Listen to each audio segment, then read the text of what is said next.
Il faut environ croquis, couleur, croquis, ancrage, couleur, sans parler de l'histoire. Hein.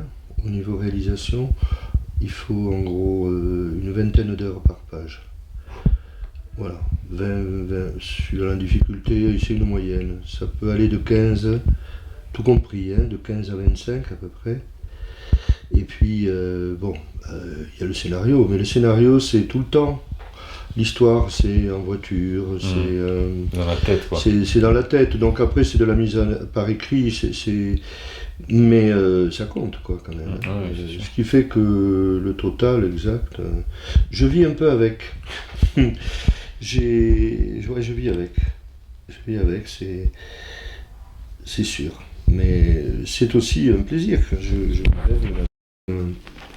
Quand je sais que je travaille pas le vendredi, on m'a fait un emploi du temps sympa pour justement mes parents, etc.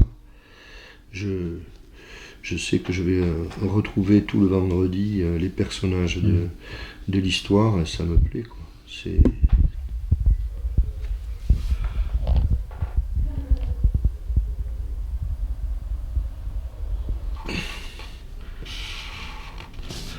Alors ça...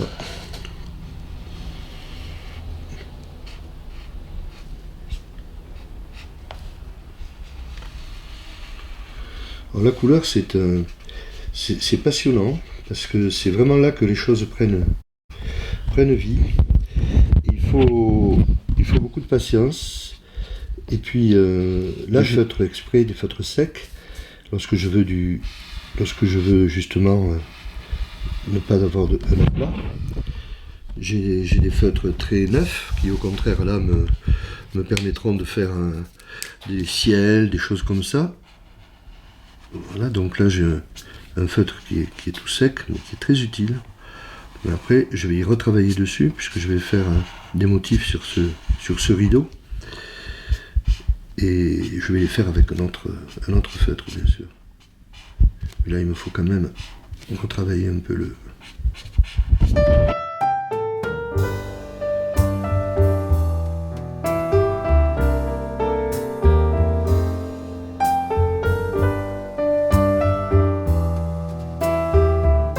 Oui, je suis de Fougax, par toute ma famille depuis des générations, mais de mon papa, toulousain quand même.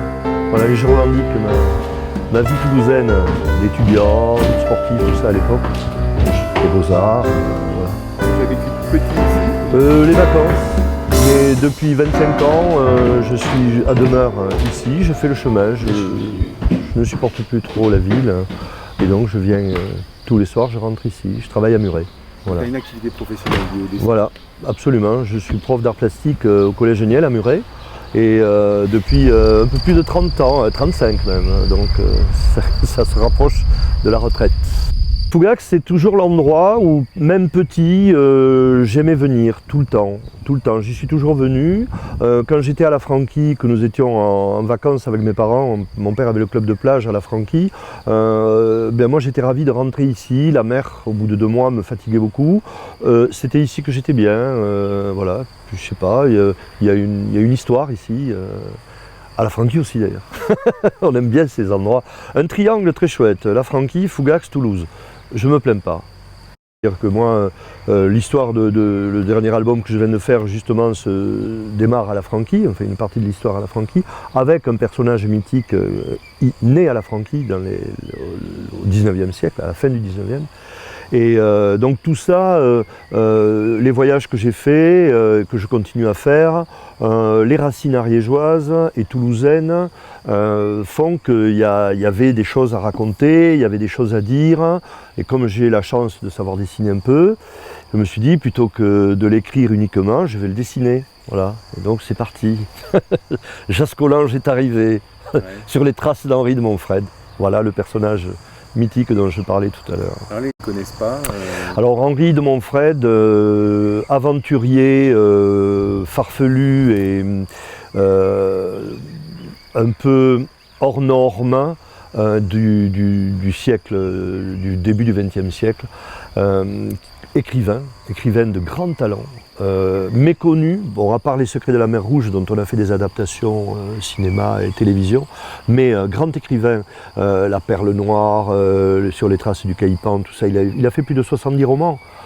Mais on ne l'étudie pas à l'école, on l'étudie nulle part. Pourquoi? Parce qu'il avait une réputation un peu sulfureuse, mais bon, quel est l'écrivain qui n'a pas une réputation un peu sulfureuse quand même, hein, et poète. Alors, il aurait pu croiser Rimbaud, puisqu'il a vécu beaucoup à Obok, à Djibouti, tout ça, là où était Rimbaud.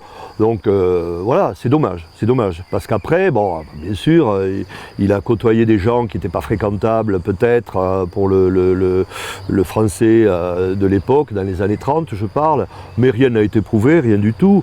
Après, il faisait du trafic d'opium, bien sûr, mais il avait des clients, hein, très connus, à Paris, à Toulouse, et il arrivait avec sa petite cargaison, et voilà. Donc c'est une rencontre pour toi, et Ouais. ça imprègne... Ben, disons que je l'ai connu, je l'ai rencontré, j'ai eu l'occasion de parler avec lui, c'était quelques années avant sa mort, en 1971, à peu près 70. Donc quand on rencontre un personnage comme ça, qu'on a lu ses romans, quelques années plus tard, je me baladais sur la plage de la Franquie, je me suis dit, mais quand même, Henri de Montfred, je pourrais faire quelque chose dessus.